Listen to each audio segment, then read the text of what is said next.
Seja muito bem-vinda, seja muito bem-vindo. Você está participando da Jornada da Fumaça, episódio 8. Aqui a gente fala sobre como transformar um design de interiores num empreendedor. Traçamos metas e partimos para a ação.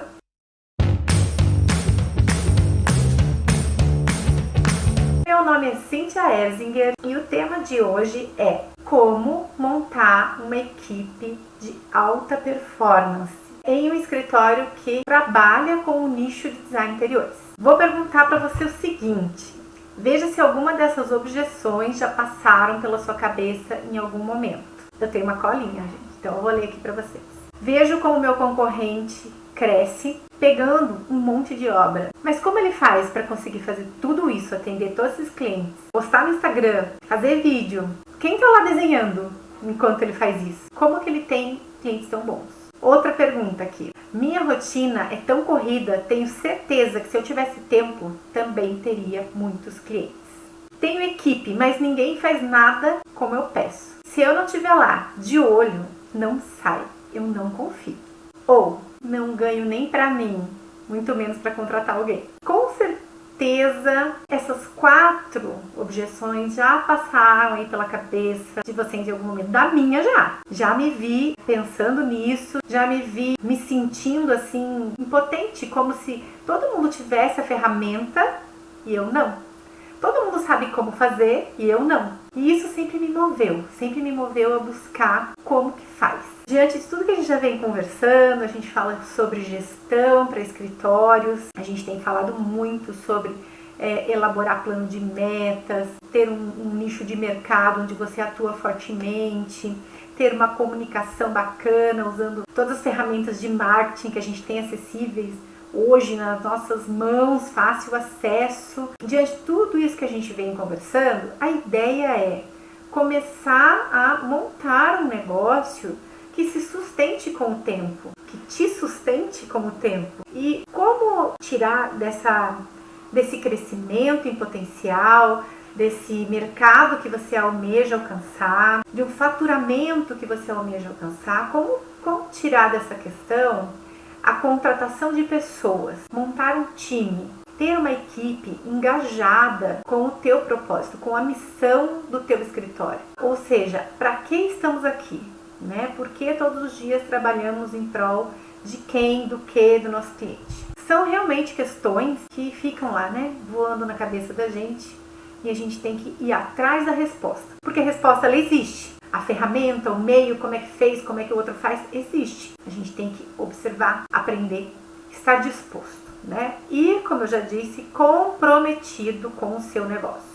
Bom, gente, ao longo dos meus 17 anos aí no mercado, eu passei por vários perrengues dentro do escritório, nessa tentativa de acerto e erro, adquirir habilidades que eu não tinha para conseguir alcançar o meu propósito, porque eu sempre via que essa profissão, a minha profissão, ela precisa me remunerar e de uma maneira que eu possa crescer. Quando eu resolvi então abrir meu escritório, eu já contei, até tem um vídeo aqui, se você procurar, e tá no meu Instagram, tá no Face, que eu conto um pouquinho da minha história. E teve um momento então que eu abri o meu escritório, depois de alguns anos trabalhando já no mercado, mas trabalhava com outras pessoas, ou sozinha em home office, e contratei estagiárias que trabalhavam comigo, montei uma equipe bem bacana. O que eu errei ali naquele momento?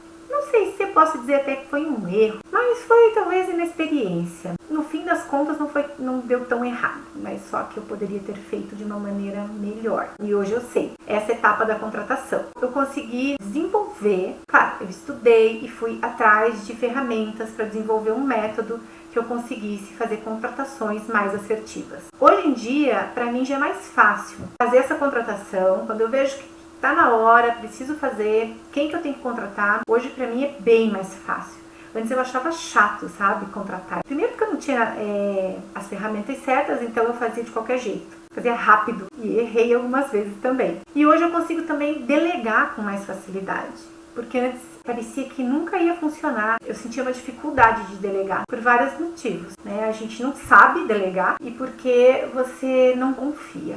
E aí que você fica lá, às vezes, trabalhando por 2. Você dá uma tarefa para a pessoa, quando você vai fazer a correção, você passa praticamente horas refazendo todo um trabalho. E o erro está no treinamento, que não aconteceu bem feito, e até mesmo na contratação, às vezes, né? Por quê? Porque muitas coisas podem não estar alinhadas nesse momento. E nós vamos falar sobre isso aqui. Eu vou falar aqui para vocês, então, algumas dicas sobre esse processo de contratação. E essas dicas, gente, tá dando uns tremelique aqui na câmera de novo. Coisas da tecnologia. Essas dicas que eu vou dar agora sobre contratação, elas vão servir para você que já tem um escritório, que já tem às vezes até uma equipe que está pretendendo aumentar, ou que alguém da tua equipe está precisando cair fora e você vai precisar contratar outro, ou teu negócio está em expansão e você precisa de mais gente. Enfim, depende aí do teu momento hoje, do momento da tua empresa. Mas, se você está aqui me ouvindo, não pretende contratar, pelo contrário, você é um candidato, né, a ser contratado aí por algum escritório, as dicas que eu vou falar aqui também servem para você. Porque para você conseguir entender que quando você vai para uma entrevista de emprego, é dessa forma que você tem que se preparar. Porque talvez o escritório que você vá se candidatar à vaga não esteja preparado a esta altura. Mas se estiver, você também tem que estar. Contrate as pessoas certas. Ai, gente, que óbvio, né? Contratar a pessoa certa.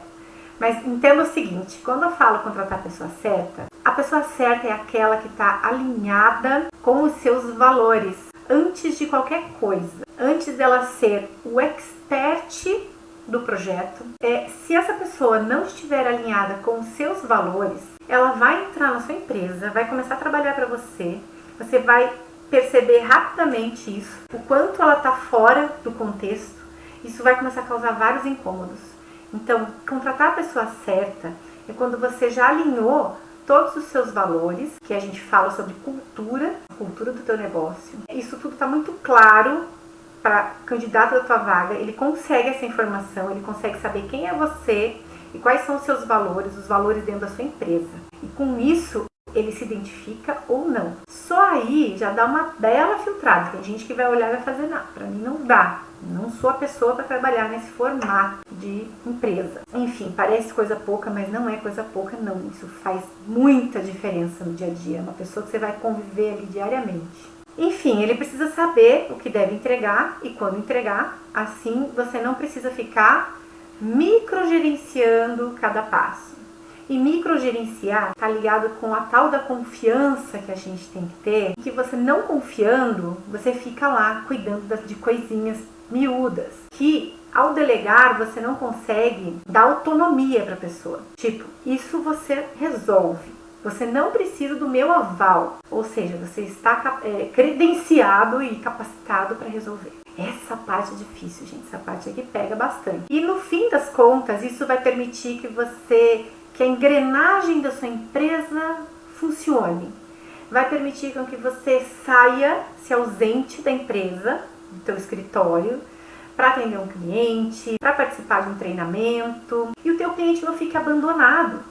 Tem alguém cuidando dele, tem alguém do escritório que sabe exatamente como fazer, que conhece como nós, do escritório XYZ, atendemos o cliente. Essa pessoa vai deixar você tirar, inclusive, férias. Parece um sonho, mas é possível. Como fazer? Primeiro, não subestime o processo de contratação. Contrate devagar. Se você viu que vai precisar realmente contratar alguém, isso está decidido, você já fez todas as análises, foi lá na sua gestão financeira do teu escritório, viu que está ok, é um momento que vamos embora, vamos encarar e vamos atrás de venda, pagar pessoas, tá diretamente ligado ao teu processo de vendas. E quem que tem que fazer isso? Quem que vai ter que se colocar nessa função de contratar alguém e se dedicar ao processo de contratação? Você, que é o RH da sua empresa. Talvez você já tenha alguém nessa função, mas eu acho que a maioria não tem. Então é você mesmo, tá? E você que conhece todo o processo, você já desenhou toda a metodologia, todo o teu processo de trabalho. Vamos falar, por exemplo, de projeto, tá? Especificamente projeto. Então já tá tudo bem desenhadinho, a metodologia do processo, como começa, como é o processo pelo meio e como que entrega, qual é o resultado esperado. Então, daí você vai olhar para essa função e vai desenhar a vaga. Você vai fazer o descritivo da vaga. Então, o que você precisa saber? O tipo de pessoa que você deseja contratar, o que você vai perguntar para ela, quais as competências que ela precisa ter, procurar saber se ela já entregou algum resultado, algum projeto, ela trabalhou dessa forma. Se ela não tiver passado por nenhuma experiência, como acontece com vaga de estágio, tá?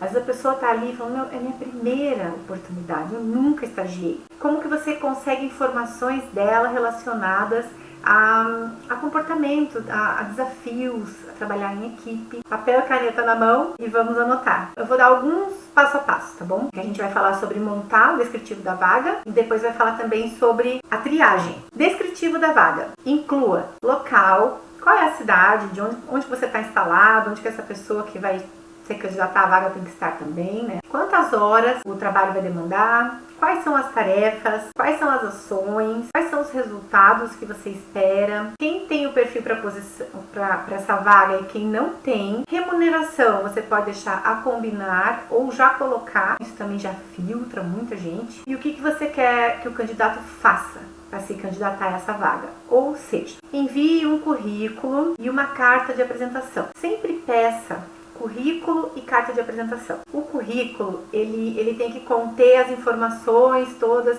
da pessoa, nome, telefone, e-mail, ela é formada em quê, ou ela está estudando para quê, o que ela já fez na vida. E a carta de apresentação é onde ela vai falar sobre ela. A carta de apresentação você já consegue ter uma ideia assim, de como essa pessoa se comunica e ela vai acabar colocando ali nessa carta o que é importante para ela. Também assim, ela vai conseguir colocar nessa carta como que ela se vê trabalhando na sua empresa, de que forma que ela vê que ela pode ser útil dentro da sua empresa e nessa vaga que você está abrindo. Depois que você fizer isso, você pega esse descritivo da vaga. Lá no descritivo, não esqueça de colocar para onde essa pessoa tem que mandar o e-mail, mandar o currículo, como que ela tem que fazer, né? Então ela tem que mandar currículo, carta de apresentação e para onde. Depois você vai pegar essa descrição da vaga e vai encaminhar para os seus amigos da área, pessoas que você sabe que conhecem pessoas que podem ser candidatos legais para essa vaga. No nosso caso, nós conhecemos arquitetos, designers, às vezes tem até alguém que já trabalha com você, que está dentro da faculdade, que vai poder encaminhar esse descritivo da vaga para algum colega lá. Isso já poupa tempo de você. Muita gente chega através dessas indicações. A única coisa que você tem que tomar cuidado é que nem sempre essas indicações são boas. Então não é porque veio indicado que você cata logo de uma vez e já bota para trabalhar para você. Não deixe de fazer os passos que a gente vai falar aqui mesmo para esta pessoa que veio indicada. Tem assim, às vezes situações, né, que a gente passa que alguém chega e fala assim, por exemplo, você tem já uma estagiária e você fala, vou contratar alguém, você tem uma amiga para indicar, mas ela é muito boa, ela é muito dedicada, e você compra essa ideia e chama essa pessoa e já logo contrata. Não está alinhada aos valores da tua empresa, alinhada com tudo que a vaga precisa, vai dar errado. Tá? Já vou avisando que vai dar errado. Tá, fez isso, mandou pra todo mundo, deu um tempinho ali, uns 2, 3 dias pra ver quem vai aparecer, se você quiser contar só com isso. Ou, vamos para o próximo passo. Você já vai fazer 2 coisas. Você vai criar 2 contas de e-mail gratuitas. Gmail, por exemplo. Numa você cria uma conta lá com o nome vagas@gmail.com. E a conta 2 vai ser finalistas da vaga @gmail.com. Criou essas 2 contas, elas vão servir para fazer contratação, para processos de contratação. Por quê? Porque senão a tua caixa de e-mail, que tem e-mails importantes de cliente, de fornecedor, vai lotar de currículo e vai te atrapalhar a vida. Então separa que fica melhor para gerenciar isso daí. E você tem que estar totalmente comprometido com ele. Então atenção nessas contas de e-mail, porque você já vai entender como é que vai funcionar. Tá, configurou as 2 contas. O primeiro endereço você vai colocar lá no anúncio. Então a conta vagas é para onde a pessoa vai mandar o currículo e a carta de apresentação. Outra forma de você divulgar em sites, né, sites de vaga de emprego, LinkedIn. O LinkedIn tem uma função lá chamada conta de anúncio de vagas, que eles inclusive dão assim, se eu não me engano, você pode anunciar 2 ou 3 vagas gratuito. Se você estiver sempre anunciando vagas, aí você tem que pagar lá um valor do plano deles. Eu não sei qual é, mas dá pra pesquisar aí. E nesse caso, você coloca lá e pelo LinkedIn tem bastante gente legal para vaga, candidato para vaga. Outro lugar que você pode divulgar é no Facebook, em grupos da tua cidade. Então você vai lá em grupos da tua cidade, design interiores, da faculdade da tua cidade, de arquitetura, coloca lá a tua apresentação da vaga para surgir os candidatos aparecerem, né? Depois que você fez isso, você vai começar a receber um monte de e-mail. Nesse e-mail, vagas@gmail. E você vai fazer uma triagem aqui bem rigorosa para começar a conversar ou não com essa galera que está mandando currículo. Então, bora anotar. Processo de triagem dos candidatos. Então, você configurou aquela conta lá, a vaga, e é lá que eles vão mandar. Então, configura, toda a conta de e-mail tem lá uma configuração de e-mail automático, mensagem automática. Assim que bate um e-mail na conta, entra no e-mail, a pessoa já recebe automaticamente uma resposta. Então, vai lá na configuração do Gmail e faz um textinho assim: muito obrigado pelo seu interesse pela vaga X. Por favor, responda as seguintes perguntas da pré-entrevista e envie sua resposta para o e-mail finalistavaga@gmail.com. Em seguida, você coloca lá nessa caixinha, depois desse texto, você coloca essas perguntas de pré-entrevista. Não precisa ser, gente, assim, uma bíblia de perguntas, tá? É uma triagem um pouquinho mais afinada que você vai elaborar, onde ali você já elimina alguns. Então você bola ali umas questões. Se na caixinha ali de e-mail, resposta automática, não couber o que você precisa colocar, você também tem a opção de criar lá no Google Forms um formulário com essas perguntas que você quer, né? Você já cria ele dentro da conta lá, finalista da vaga. Então temos duas opções aí para poder receber e filtrar já no primeiro momento esses currículos que vão chegar. Lá no e-mail finalista da vaga, a pessoa vai lá. Você está dando todo um passo a passo para ela desde o começo. Então você apresentou o descritivo da vaga, depois você disse, agora faça assim, e depois faça assim. O que acontece, gente, geralmente aqui? Tem gente que olha e fala, não vou mandar a carta de apresentação. Eu tenho currículo, meu currículo é lindo, todo colorido, cheio de coisa, vou mandar só o currículo, não vou mandar a carta. Pronto, já não serve. Se você pediu currículo e carta de apresentação, e a pessoa não cumpriu esse mínimo pré-requisito para começar uma conversa contigo, só aí você já elimina 50% da galera. Então lá no e-mail finalista, você abriu o e-mail do cara, tá só o currículo, não tem carta de apresentação, deleta. Aí ele já começa a entender o seguinte: a pessoa pediu currículo e carta e eu mandei só o currículo e deu certo, então, né? Que comprometimento tem a empresa com o que ela tá pedindo. Então aí lá no e-mail finalista, a pessoa foi lá e preencheu o questionáriozinho lá da pré-entrevista, mandou lá no finalista da vaga. Automaticamente ela vai receber uma resposta. Então você vai lá na configuração do Gmail e escreve lá a resposta automática dizendo: muito obrigada por responder as perguntas da pré-entrevista para a vaga tal. Entraremos em contato com você em até 3 dias úteis ou etc. O que mais você quiser falar. Então, com isso, a pessoa, além dela ter feito o que você pediu, ela recebeu uma resposta de quando ela vai ter um retorno disso que ela fez. Até porque, até agora, ela está se dedicando de verdade ao processo seletivo. Diferente de alguns que não farão, conforme você está pedindo. Eu vou dar uma dica agora, que é uma coisa assim, que você pode fazer ou não, dependendo da vaga que você abriu. Digamos que seja uma vaga para estagiário, que você quer que ele tenha um pouco de... É porque às vezes o estagiário, assim, não dá para pedir experiência para o estagiário, né? O estagiário justamente chega sem experiência na maioria das vezes. Mas o que é legal avaliar? Se ele tem realmente noção e ele sabe usar as ferramentas que a gente precisa que ele use para fazer um projeto. Você está abrindo uma vaga onde ele vai usar só AutoCAD ou outro software, ou que ele vai trabalhar com 3D, como é que ele faz isso? Porque geralmente quando eles mandam currículo, eles mandam um portfólio de trabalhos que eles fizeram na faculdade, né? E esse trabalho, muitos deles eles fazem em grupo.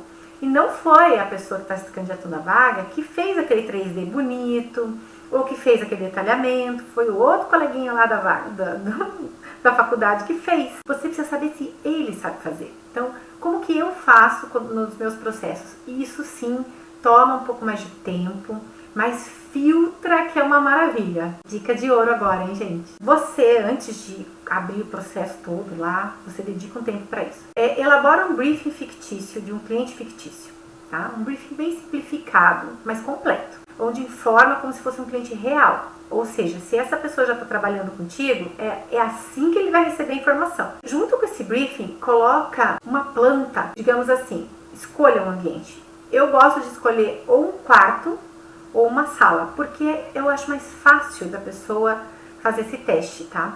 Banheiro, cozinha, é muito cheio de detalhe, de paginação, de não sei o que, e não é esse o caso. A gente só quer ver nesse teste agora se a pessoa realmente sabe usar as ferramentas e se ele apresenta de uma forma bacana, se ele tem essa noção mínima, tá, gente? Que você não tá pedindo que o estagiário, no caso, que é o exemplo que eu tô dando, venha sendo o expert no negócio. Se ele já passou por outro escritório, ele já vai saber, vai te entregar um negócio bem bacana. Então vamos lá, você elaborou um briefing fictício de um cliente fictício, você pegou uma planta e você vai enviar para ele esse briefing, vai enviar junto a planta no software que você usa para trabalhar, digamos que seja o AutoCAD. Dentro dessa planta ali, desse AutoCAD, tem todas as informações arquitetônicas que ele precisa para poder pensar num projeto. Você já sabe quais são, não preciso ficar dizendo aqui, né, gente? Tá tudo na planta, é uma planta simples. Não complica, não faz um negócio para a pessoa ficar lá desesperada e levar 15 mil horas trabalhando, não é isso. O que você quer com isso? Que você vai avaliar ali as habilidades dele realmente com a ferramenta e também coloca prazo. Então você diz assim, você tem uma semana que seja, 3 dias, eu não sei. Veja você quanto você acha plausível que a pessoa trabalhe naquele projeto ali, tá? Tem um tempo legal, afinal ela está trabalhando lá na casa dela, na hora que ela quiser, se ela quiser fazer de madrugada, se ela quiser pegar um dia inteiro e fazer o projeto, ela faz. Então você pede que ela desenvolva um layout, um estudo de layout e que ela explique por que ela fez daquele jeito. Se for uma vaga que também peça que a pessoa faça 3D, tem essa descrição na vaga, pede para ela elaborar um 3D simples, mas renderizado. E que ela descreva por que ela solucionou dessa forma. Então, veja, gente, por que tem que ser simples? Porque a pessoa às vezes não tem todas as habilidades, a ideia não é que ela fique elaborando um mega projeto, é para você ver se ele realmente entende. E uma coisa que eu peço também, além de desenvolver a planta baixa, para ele fazer uma elevação, só uma, que ele pode escolher da cabeceira ou do guarda-roupa. Só para você ver se ele tem noção de o que ele tem que cotar, como ele tem que descrever ali, né, especificar, tá bom? Então, essa é uma dica que eu também dou aqui, que eu uso. Algumas pessoas eu sei que não gostam de fazer isso porque acham que dá trabalho. Eu gosto porque já filtra tanto. Vem cada coisa, gente. Você vê que você tem que realmente ensinar tudo, sabe? Do zero. E eu acho que, mesmo sendo estagiário, as pessoas hoje têm acesso a tudo. Então tem que ter boa vontade de aprender. Tem que ser autodidata, tem que correr atrás, sabe? A faculdade não ensina tudo, você não sai sabendo. Vai fazer um curso de AutoCAD, vai melhorar as suas habilidades aí técnicas, né? É o mínimo que se espera. Com isso, você recebeu a resposta da pré-entrevista e você recebeu esse projetinho aí. Você vai receber pouco, tá? Já vou te avisando que não vai ter muitos não que vão até o final desse processo. Maravilhoso! Quem não conseguiu fazer, não fez, não entregou, não mandou no prazo, coloque um prazo assim, data e hora. Então você tem até o dia 11, você já tem até o dia 15, à meia-noite, para entregar. Se entregar depois disso, tá fora do processo seletivo. Não entregou, começou no desespero, ai, pelo amor de Deus, me dá mais algumas horas, me dá mais não sei o que, né? Então, você já viu que não vai dar. Nessa triagem, você já não olha mais para aquele e-mail 1 lá, vagas. Você já está olhando só para o e-mail 2, tá? De finalista, ou seja, quem chegou até ali, é ali que você vai olhar. No e-mail finalistas é onde estão os realmente interessados na tua vaga. Aí a tua triagem é a seguinte: respondeu de forma completa e convincente a pré-entrevista e mandou um projetinho que está dentro do teu ok, da tua avaliação ali, do que você acha que beleza para começar na vaga. Essa pessoa continua dentro do processo de triagem. Os que não entregaram, não estão de acordo com o seu critério de avaliação, fora. Já está fora do processo seletivo. Imagine quanta gente você já filtrou aqui, né? Muito. Então, teu trabalho de 20 horas analisando um monte de currículo já foi aí para 5 horas. Aí, o que você vai fazer? No próprio e-mail que a pessoa te responde, você vai lá e agenda com ela uma ligação telefônica ou uma videoconferência. Essa é uma entrevista onde você vai ouvir a pessoa. Você vai ver como que ela se comunica. E nessa entrevista, tá? Nessa triagem que você faz por telefone ou por videoconferência, você vai fazer algumas perguntas bem direcionadas. E nesse caso, gente, não esquece de organizar a tua agenda. Coloca assim: segunda e terça-feira eu não vou marcar nada, eu não vou na obra, eu não vou sair para atender cliente, eu vou ficar no escritório porque eu tenho que fazer as ligações que eu agendei.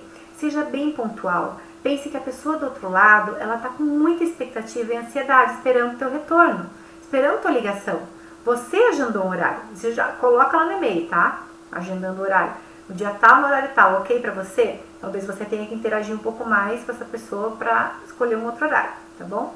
Mas dê muita atenção nesse momento, a pessoa está se dedicando ao que você precisa, se dedique também. Com isso você vai conseguir atender, entrevistar, eu acho que umas 5 pessoas no dia você consegue entrevistar ali no telefone. Faça perguntas de alta qualidade que sejam relevantes para a vaga disponível. Não começa a perguntar muita coisa lá da vida pessoal da pessoa, porque às vezes isso pode ser inconveniente e é melhor não, tá? Não é essa a ideia dessa entrevista. Anote as respostas do candidato de forma clara para que seja bem compreendida depois. Pontue. Crie você uma tabelinha sua. Então, eu vou perguntar isso. Aí tem a resposta 1, 2 e 3, sei lá, coloca até 5, tá? Níveis de resposta ali de bom, mais ou menos bom, muito ruim, né?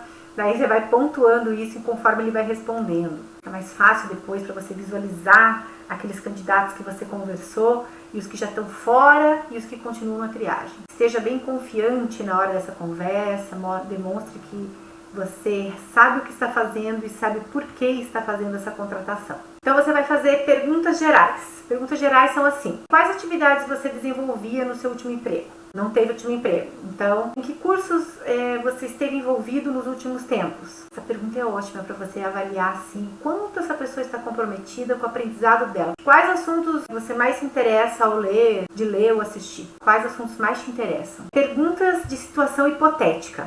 Aqui você vai perguntar o seguinte, por exemplo, suponha que você, dá um exemplo para ele assim, você está trabalhando aqui no meu escritório e suponha que você precisa substituir um material especificado no projeto, o cliente ligou que está na loja comprando. O que você levaria em consideração para aprovar ou não essa escolha do cliente, essa sugestão que o cliente está dando, para dar um ok, olhando para o projeto? Quais pontos você abordaria para ajudar o cliente a decidir pela compra ou não nesse momento?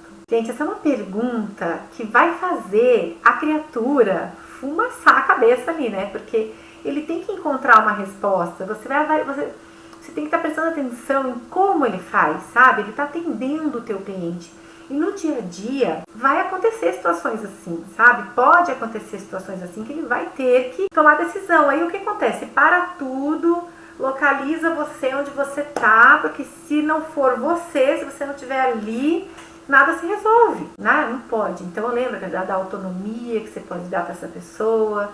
Lembre-se que ele vai ser treinado para isso. Nessa pergunta, nesse momento aqui, você quer ver a reação dele, ver como que ele faria, qual é o nível de pânico que a pessoa pode entrar ou não nesse momento. Aí, essa seria uma situação de pergunta hipotética. Pergunta de conhecimento técnico. Aqui você vai avaliar o que de fato ele sabe, né? Para poder desenvolver a função dele lá. Ou você pode perguntar, por exemplo, qual o software de desenvolvimento de projeto que você acha que impacta mais positivamente na produtividade, que é mais rápido? Faz essa pergunta, vamos ver, ele vai te dizer dos que ele usa, como é que foi para ele, pode contar alguma experiência lá num trabalho de faculdade. Esses candidatos que passarem dessa fase da entrevista do telefone ou da videoconferência, você vai continuar na triagem e alguns você já vai eliminar. Se der certo, passou pela triagem lá da conversa, dessa entrevista, você vai passar você vai fazer o seguinte, você vai pedir referência para ele. Isso vai estar provavelmente lá no currículo, se não tiver, pergunte uma referência, o lugar que ele trabalhou, com quem que você trabalhou. Gente, a gente está falando do mesmo mercado, pode ser até que você conheça a pessoa que ele já trabalhou. Se não tiver, tudo bem, daí você não vai fazer isso, óbvio, né? Mas se tiver, você liga para a pessoa. Não tenha medo, não tenha vergonha, porque a gente tem que se ajudar no mercado.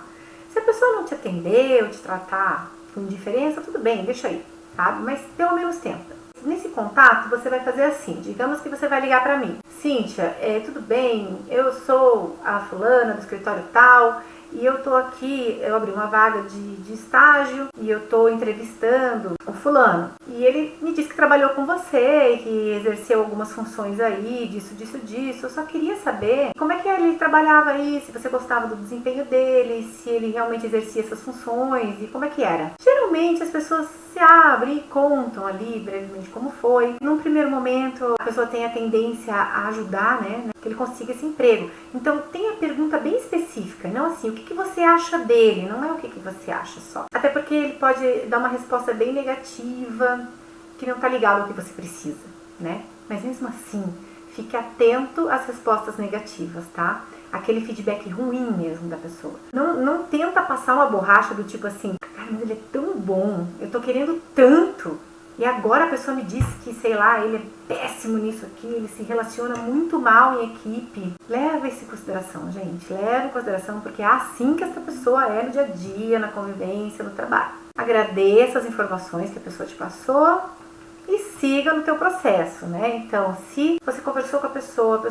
tá, nossa, na triagem toda, chegou no momento que você decidiu, nossa, a pessoa tá super encaixada com a vaga, com a cultura da minha empresa, as informações que ele me passou eu consegui conferir lá e realmente é isso. Então, você vai chegar nessa pessoa e vai dizer para ela, ó, vamos colocar aqui um período de experiência, você pode determinar 30 dias, 60 dias, né, até 90, né? Se for para contratação, enfim. E aí você determina esse tempo, e nesse tempo, gente, faça avaliações com essa pessoa, sabe? Do resultado que ela está entregando. No final desse período de experiência, você vai avaliar o seguinte: se essa pessoa realmente está super valendo a pena, e você vai conseguir identificar quais são os pontos fortes dela ali, nesse tempo, e o que precisa ser ajustado. Às vezes precisa ajustar pouca coisa. E aí você vai pensar, sei lá, se eu colocar ela num treinamento tal, ela já melhora nisso aqui. Pensa, gente, essa pessoa, ela é para ser teu braço direito na tua empresa, para exercer uma função importantíssima. Seja desenvolver o projeto,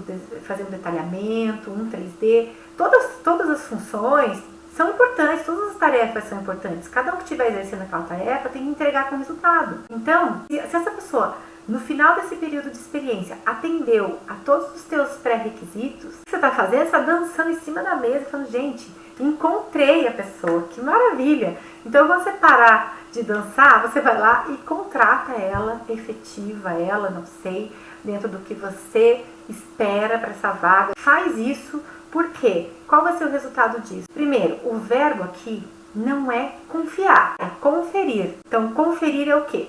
Nessas reuniões semanais, onde você traça etapas, na etapa de detalhamento, então sexta-feira a gente senta para olhar esse projeto junto, realinhar, ver se o que tem que corrigir, e na terça-feira ele tem que estar finalizado. Então você é a pessoa que não fica, lembra, no micro processo, está no macro já, você está pegando um negócio já bem resolvido. Porque como você detalhou todo o processo, essa pessoa sabia exatamente o que ela tinha que fazer e como ela tinha que chegar com o resultado para você. Contratar a pessoa certa vai transformar seu escritório em autogerenciável. Lembra, gente? Isso vai te possibilitar tirar férias, inclusive, um dia, viajar e não ficar enlouquecida, achando que seu cliente está abandonado. Quando tudo isso está rodando bonitinho dentro do escritório, a tua empresa tem condição de manter esses colaboradores. Por exemplo, numa crise, num momento difícil. Se você tem colaboradores, está vendendo. Se está vendendo, a roda está girando, a engrenagem está girando. Talvez seja isso que o seu concorrente faz. E por isso que você vê que ele consegue atender bastante cliente, que ele consegue ter foto. Você olha lá no Instagram dele, que você acha bacana e gostaria de fazer também, e até hoje não conseguiu. Então, não subestime o processo de contratação, beleza? Acho que é isso. Frase para colar lá na parede de novo, né? Vocês vão ter que fazer o quê? Um painel na parede com 500 frases. Toda live tem uma frase. Mas olha que bacana, né? Depois que você juntar todas elas, você vai ser o escritório bombástico da tua cidade, né? Tenho certeza. Nas próximas semanas, gente, a gente vai conversar bastante sobre como você pode fechar de 2 a 3 projetos no mês e conseguir um faturamento legal, escalável. Então, até hoje aqui nas lives a gente falou bastante sobre gerenciamento, mas eu entendo que para que você chegue num nível de conseguir olhar para todas as ferramentas de gerenciamento e ver que faz sentido, eu sei que na cabecinha de muitos de vocês que estão aqui ouvindo isso agora, passa assim, caraca, eu preciso ter cliente, eu preciso vender. Então nós vamos falar sobre isso, tá? Nas próximas lives, acompanhe que a gente tem ainda. Se eu não me engano, são 6 ou 7 lives pela frente. Então a gente vai falar sobre venda, sobre como fechar projetos, sobre como aumentar isso, escalar esses projetos e começar a vender, tá bom? Próximas lives, não esqueça, ó, live toda terça e toda quinta. Acompanhe aqui no Instagram, no Facebook, que sempre vai ter data e horário ali para vocês seguirem e não perder nada, tá bom? Obrigada pela sua audiência. Valeu, gente. Valeu, Carla. Então, gente, é isso. Beijos.